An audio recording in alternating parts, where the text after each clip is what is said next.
Ya, terima kasih. Assalamualaikum warahmatullahi wabarakatuh. Selamat sore menjelang senja, karena nanti akan ditutup dengan konser. Tapi poin pentingnya adalah kami dari Celios, Center of Economic and Law Studies, ini akan meluncurkan laporan ketimpangan Indonesia tahun 2024. Salah satu spill isinya, mungkin sudah ada yang dapat laporan lengkapnya, bisa cek di website Celios.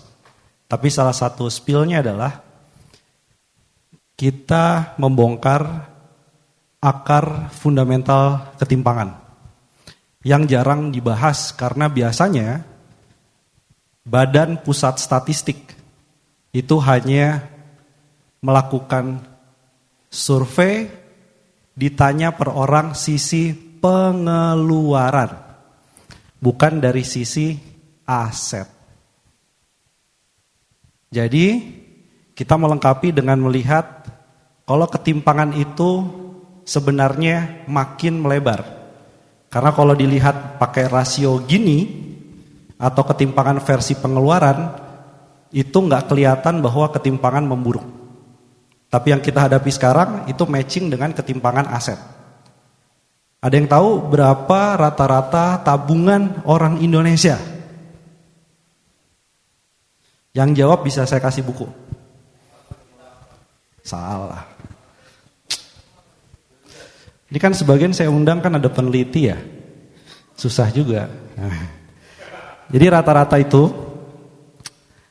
4,8 juta rupiah. Ya, 4,8 juta rupiah.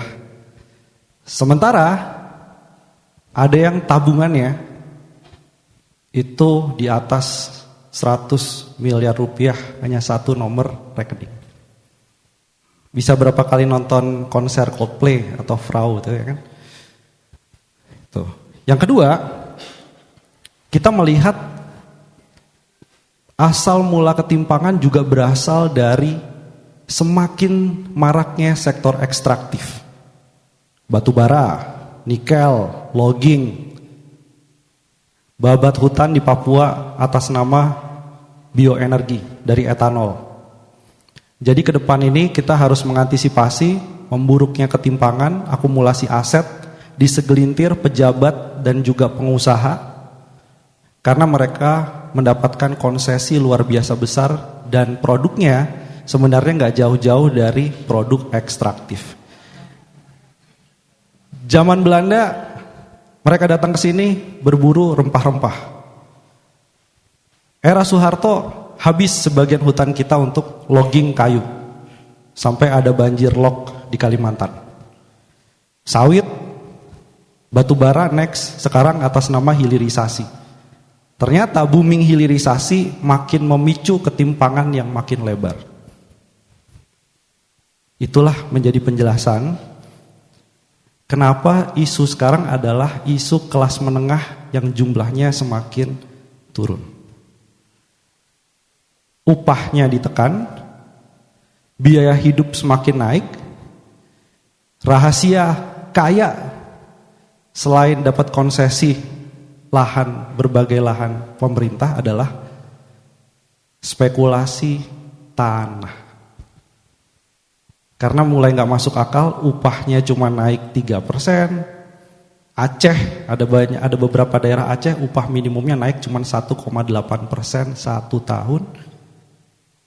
Konglomerat, numpuk asetnya di tanah yang kenaikannya sampai 40% setahun dan jadi spekulasi properti.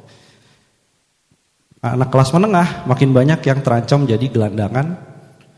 Bukan karena ingin child free sebenarnya sebagian, tapi terpaksa child free karena rumah aja masih numpang mertua. Nah, kelas menengah yang semakin buruk itu juga tercermin dari data disposable income terhadap PDB per kapita. Jadi kita kaget pas melihat tren uang yang bisa dibelanjakan oleh masyarakat itu sekarang kondisinya bukan mantap, bukan makan tabungan, tapi makan pinjol. Karena tabungannya sudah semakin tipis, dia nutup dengan pay later, dengan pinjol. Tapi itu kan kalau kita bicara penyakit ekonomi ini, itu kan hanya indikator-indikatornya, diagnosa-diagnosanya. Nah, tapi hari ini kita akan sajikan bahwa kalau hanya membaca diagnosa, kita akan blur dari masalah utamanya, yaitu masalah soal inequality atau ketimpangan. Ya, jadi teman-teman yang punya anak, mau anaknya sekolah di sekolah yang bagus, tidak menjamin dapat kerjaan seperti orang tuanya. Dan itu ditunjukkan oleh mobilitas sosial yang semakin buruk. Jadi anak petani, bahkan sekarang tanah bapaknya dijual, beli motor jadi driver ojol. Yang dikalkulasi per bulan bisa jadi pendapatannya lebih kecil daripada bapaknya yang petani di desa. Ini model ekonomi apa? Nah, itu ya. Jadi saya hanya membuka tugasnya di sini.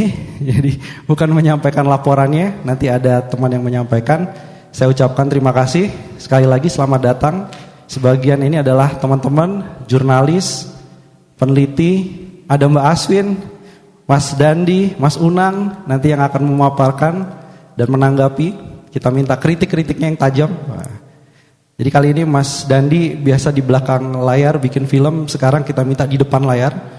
Layarnya gede karena ini adalah jendela dari jet pribadi, bukan dari pesawat komersil. Itu saja untuk membuka, terima kasih. Assalamualaikum warahmatullahi wabarakatuh. Sekali lagi terima kasih sudah datang dan harapannya stay sampai acara selesai ditutup dengan makan malam. Terima kasih sekali lagi.